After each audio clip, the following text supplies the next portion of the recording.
السلام علیکم، کیسے ہیں آپ لوگ؟ امید ہے خیر و عافیت کے ساتھ ہوں گے اور ہمارے پوڈ کاسٹ کا بے صبری سے انتظار کر رہے ہوں گے۔ تو چلیے پھر شروع کرتے ہیں اس سفر کو، لیکن اس کے پہلے آپ کے ساتھ ایک واقعہ شیئر کریں گے جو میرے ساتھ میرے کچن میں گزرا۔ ہوا کچھ یوں کہ کچن میں کام کرتے ہوئے اچانک چینی اور نمک زمین پر گر گئے اور آپس میں مل گئے۔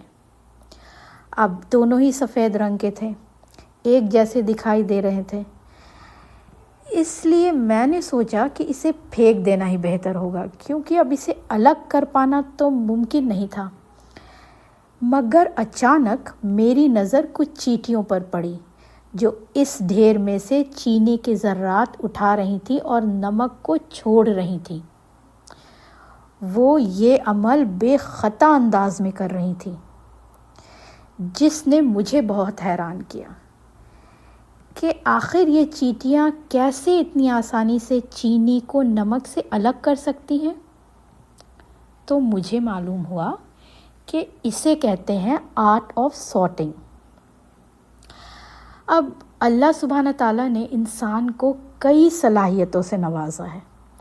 اس میں سے ایک اہم صلاحیت ہے حافظہ، یعنی کہ میموری۔ حافظہ ہر پڑھی یا سنی چیز کو اپنے اندر محفوظ کرنے کا نام ہے، لیکن اس کے بنا پہ یہ ہوتا ہے کہ انسان کا دماغ جنگل آف تھاٹس بن جاتا ہے، یعنی خیالات کا جنگل۔ خیالات کا جنگل ایک ایسی کیفیت ہے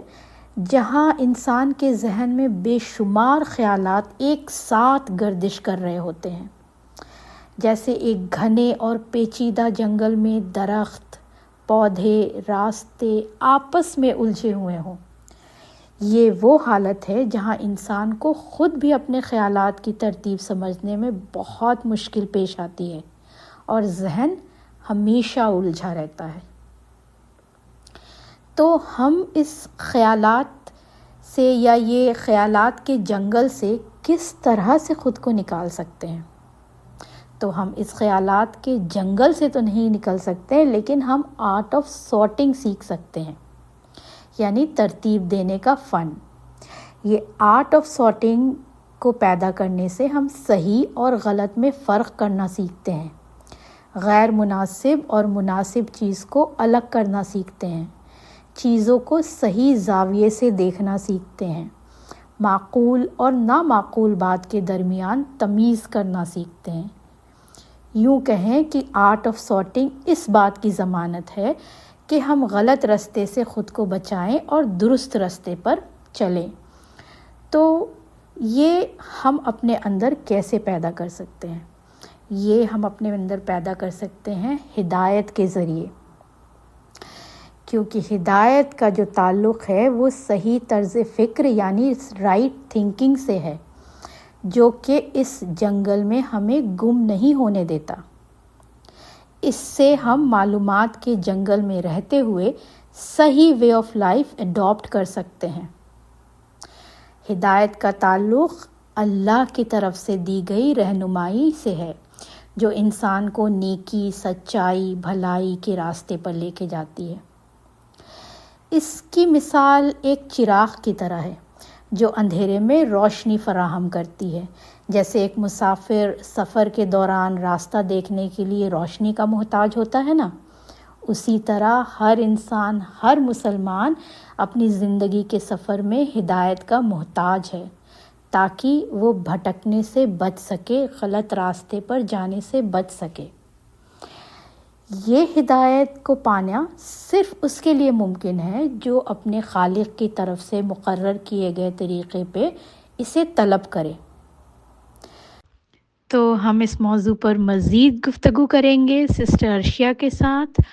السلام علیکم سسٹر عرشیہ۔ وعلیکم السلام ورحمۃ اللہ وبرکاتہ سسٹر فردوسیہ، اور السلام علیکم ورحمۃ اللہ وبرکاتہ میرے سارے سننے والے۔ تو آج سسٹر فردوسیہ نے جو ہمارے لیے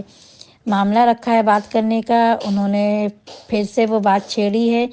جس کو ہم آگے بڑھائیں گے، اور وہ بات ہے ہدایت کے حوالے سے، یعنی کہ اب جب ہم مسلمان بن گئے تو ہمیں ہدایت ملنی چاہیے، ہے نا؟ تو اب ہم مسلمان بن گئے، ہم نے اپنے آپ کو مسلمان مان لیا، چاہے ہم ریورٹڈ مسلمان ہوں، چاہے ہم بائی برتھ مسلمان ہوں،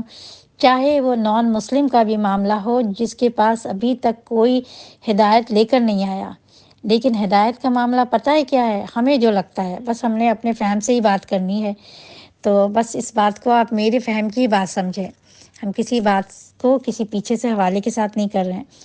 تو میرے فہم میں جو بات آتی ہے کہ ہدایت کا معاملہ اللہ نے اس طرح رکھا ہے نا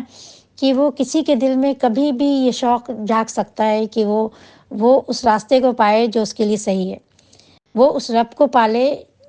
جو سارے جہان کا مالک ہے، جو ساری کائنات کا چلانے والا ہے، وہ اس کو راضی کر لے۔ اور بس اللہ کو راضی کرنے کا ہی معاملہ ہدایت کا ہے کہ ہمیں اس راستے پہ چل پڑنا ہے جو اللہ ہمارے لیے چنتا ہے، وہ ہدایت کا راستہ ہے بس۔ اور یہ ہدایت کے راستے کی اللہ نے یہ شرط رکھ دی ہے کہ تم جب تک ہم سے مانگو گے نہیں تمہیں ملے گی نہیں۔ تو وہ معاملہ یہ ہے کہ ہم اگر مسلمان ہیں، مسلمان گھروں میں ہیں، تو پھر ہمیں نمازیں پڑھنی ہوتی ہے۔ نمازوں کا معاملہ یہ ہے کہ کوئی بھی ایسی نماز نہیں ہے جو سورہ فاتحہ کے بغیر کمپلیٹ ہو، اور سورہ فاتحہ میں یہ آیت ہم روزانہ کم سے کم 17 دفعہ تو ہم سب مسلمان پڑھتے ہیں۔ اہدنا الصراط المستقیم کا یہ پڑھتے ہیں نا، یہ معاملہ ہے ہمارے ساتھ نا۔ تو یہ کیا ہے؟ ہم اللہ سے ہدایت مانگ رہے ہیں،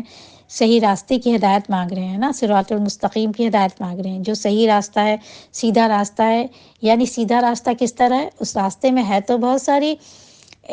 ساری رکاوٹیں، بہت ساری آزمائشیں، بہت ساری تکلیفیں، لیکن وہ سیدھا راستہ کیوں کہلایا؟ کیونکہ وہی راستہ ہماری زندگی کو سیدھا رکھے گا، ہماری زندگی کو فوکس رکھے گا اور ہمیں جنتوں کا حقدار بنا دے گا۔ تو اس لیے وہ ہمارے لیے بہترین راستہ ہے جو اللہ نے چنا ہے۔ لیکن اللہ نے کہا ہے تمہیں اس ہدایت کے راستے کے لیے ہم سے طلب کرنی ہوگی، تڑپ رکھنی ہوگی، اور اس کا شوق رکھنا ہوگا۔ ضروری نہیں ہے کہ یہ شوق، یہ طلب صرف ہم مسلمانوں کے دل میں ہو،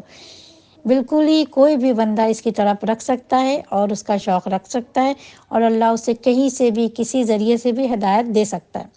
چاہے اس کے پاس کوئی بھی ایسا نہ ہو جو دین پہ چل رہا ہو، لیکن اللہ اس کی طلب کو جاننے کے بعد، اس کے طلب کو دیکھنے کے بعد اللہ اسے ہدایت سے محروم نہیں رکھے گا۔ اور اللہ کا وعدہ ہے جو ہدایت مانگے گا اسے مل کر رہے گی۔ بہت ساری دعائیں ہماری ہوتی ہیں دنیاوی طور پہ جو ہم مانگتے ہیں، اور ہمیں کبھی ملتی ہیں، کبھی نہیں ملتی ہے، کبھی قبول ہوتی ہیں، کبھی نہیں قبول ہوتی ہیں، ہے نا؟ لیکن ہدایت کے معاملہ میں اللہ نے اپنے لیے اپنے اوپر اس بات کو لازم کر لیا ہے کہ جو ہدایت مانگے گا اسے ہدایت مل کے رہے گی، ٹھیک ہے؟ تو یہ بات بھی کتنی خوبصورت ہے اللہ کے بندوں کے لیے جو ہدایت کو پانا چاہتے ہیں، کہ اللہ سے آپ نے ہدایت مانگی ہے نا تو وہ آپ کو ضرور ملے گی۔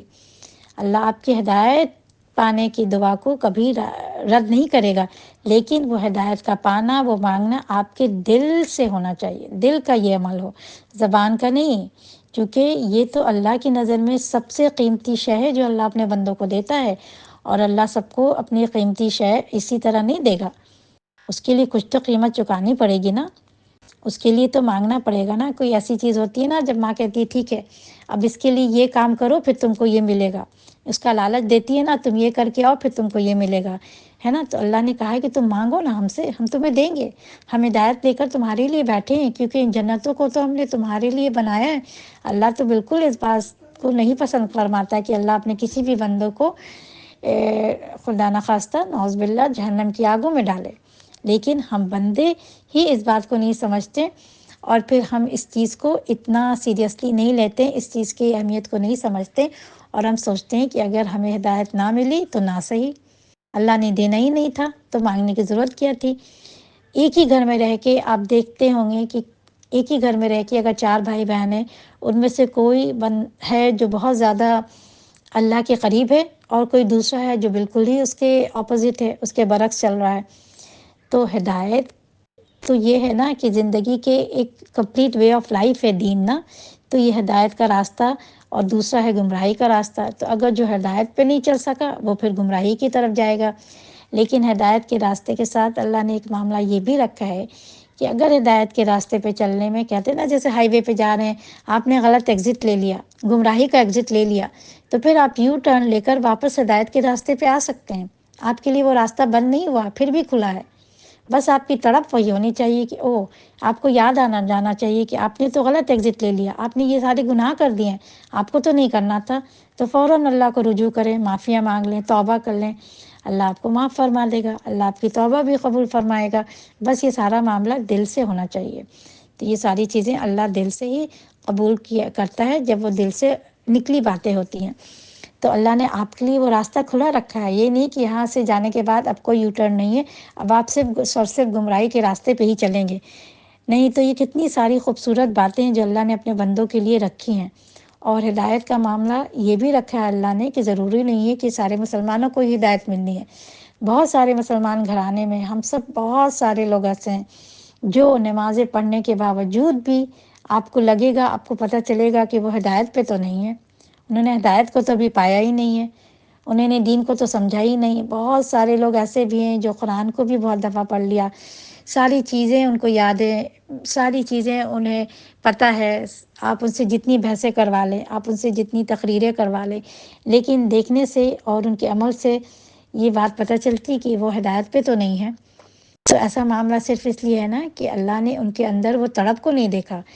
دین کے علم کو علم کے طور پہ انہوں نے لیا اور اس علم کے خزانے ان کے پاس جمع ہو گئے ہیں،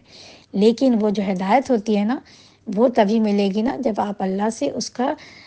معاملہ اسی طرح کریں گے جیسا اللہ چاہتا ہے نا۔ باقی جو معاملے اوپر کے ہیں وہ اندر کے نہیں ہیں، دل میں کچھ اور اوپر کچھ اور، یہ سارا معاملہ چلتا ہے نا،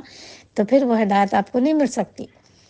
اور آپ عمر کے جس بھی حصے میں ہیں، دوسری بات یہ بھی ہے کہ عمر کے جس بھی حصے میں ہیں، ضروری نہیں کہ آپ نے کہا کہ آپ کی اتنی عمر ہو گئی ہے اب کیا فائدہ، اب کیا اس کی ضرورت نہیں، آپ ہدایت مانگ سکتے ہیں اور آپ کو ہدایت مل سکتی ہے،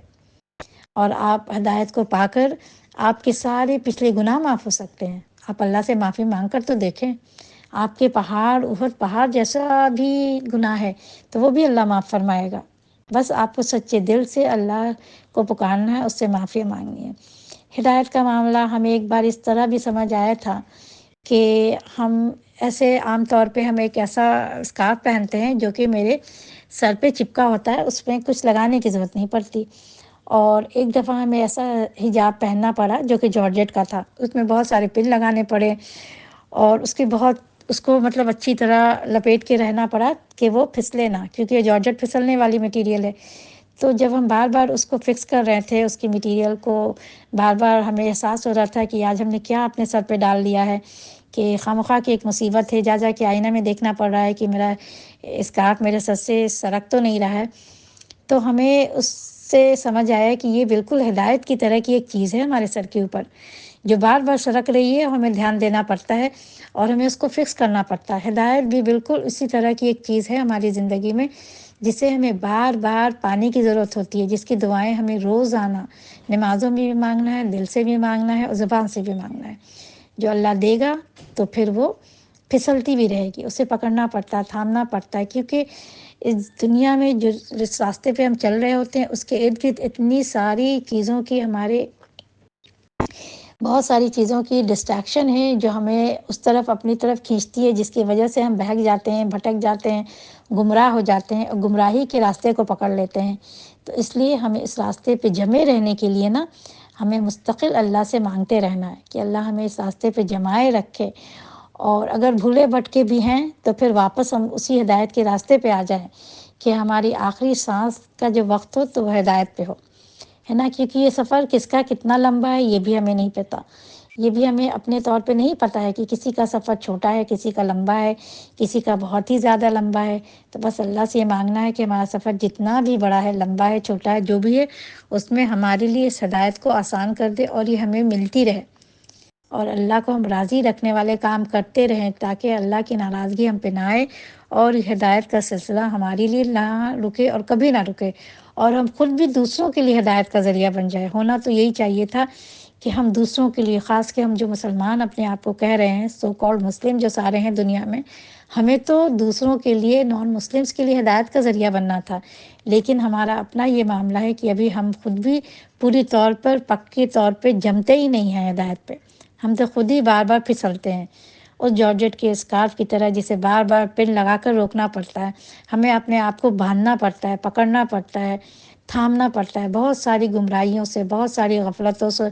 بہت ساری کوتاہیوں سے۔ تو اللہ ہمیں ان سب باتوں کو سمجھ کر، دیکھ کر اور فکر کر کے اپنی زندگی کو گزارنے والا بنائے۔ بس مقصد یہی ہے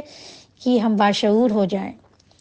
باعمل ہو جائیں، باشعور ہو جائیں اور اپنے معاملات کو اللہ کے لیے اس طرح سے کرنے والے بن جائیں جیسا اللہ ہم سے چاہتا ہے، اور جنتوں کے حقدار بن جائیں انشاءاللہ۔